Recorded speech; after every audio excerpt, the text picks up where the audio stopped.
The first question. Thanks, Karine. Is the president considering blanket pardons for either individuals or groups of people who are fearful of potentially being targeted by the incoming Trump administration? So look, I'm not going to get ahead of the president, but what I can say is that the president is reviewing other pardons and commutations, and I do want to lay out a little bit of the history, the history the president has taken over the last almost 4 years, actions that he's taken, because it's important to note that the president has so far issued 20 individual pardons and 122 commutations. He's issued more sentence commutations at this point in his presidency than any of his recent predecessors at the same point in their first terms. This is in addition to groundbreaking categorical pardons that the president issued to address marijuana possession, convictions, military convictions in the LGBTQ plus community. And as recently as April, if you go back a couple of months, the president issued 11 pardons, 5 commutations for individuals convicted of nonviolent drug offenses who demonstrated a commitment to rehabilitation. So there certainly will be more to say, just more broadly speaking. And as you know, commutations and pardons are usually done when it's the president's final term historically around the holidays, and so certainly there'll be more to come. Anything outside of that, I would say that I'm not going to get into deliberations, private deliberations, and I'm just not going to get ahead of the president. Are preemptive pardons on the table as a president goes through? I'm just not going to. I'm not going to get ahead of the president. Certainly, the president is looking at reviewing next steps, and there will be more to come. I'm just not going to get ahead of the president. I'm not going to get into hypotheticals from here. And then a different pardon question. In your first briefing here, as press secretary, you committed to speaking to the American people, and I quote, in a transparent way, in a truthful way, and an honest way. Yes. And then in July, here at this podium, you were asked about the president pardoning his son, and he said, it's a no, it will be a no, it's a no.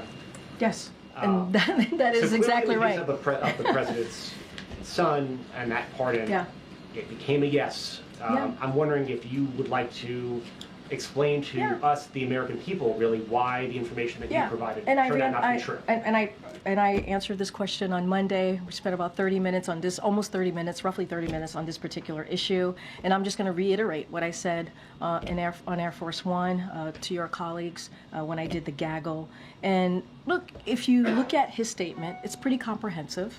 The statement that he put out on Sunday when he made this decision to pardon his son, Hunter Biden. It's in his own voice.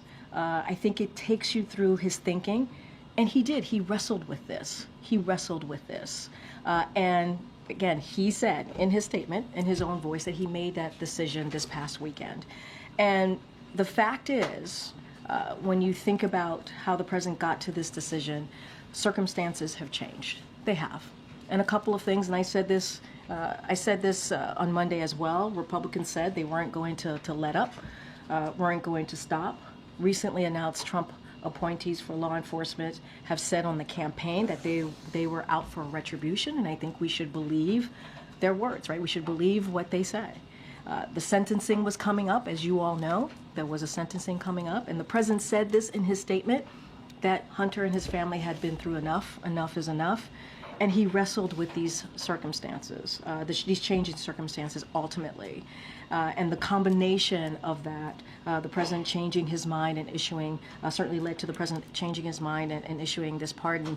And one thing that I do want to point to, which I think is important, is what Congressman James Clyburn said when he was interviewed. He said, I am absolutely okay with it. I don't know how many people urge him to do so, but I did. He seemed to be reticent about it. This is what Clyburn said when he spoke to the president 2 weeks ago. But I emphasized, continuing his quote, emphasized the fact that we as fathers have obligations to our children. So that was a conversation that the congressman himself had with the president two weeks ago, said that the president was reticent when he encouraged the president to do so. And this weekend, he thought about it and he weighed, it was not an easy decision to come to, and he put out a comprehensive statement, and I would certainly, offer that up to folks out there who are wondering. I would say please read the president's response to this in full. I'm sure my colleagues said a few thoughts, just very specifically. It's not only colleagues who watch this. There's also the American people. Exactly. So to be Exactly. fair, And they were right? told by you in July that this would not happen, and it did. Do you, I'm saying, asking for yourself, not the president's statement, but for yourself. Do you feel like you are owed an apology by the president? Do you owe an apology to the American people? Zeke, I just laid out the president's thinking. The president laid it out himself in his own words. He did. He laid out how he wrestled with this decision. He said in his statement, as a president, as a father, he talked about how difficult it was to make this decision. He thought about it this weekend. He did. He thought about it this weekend. He wrestled with it. And there are some, factors, some real factors that he took into consideration.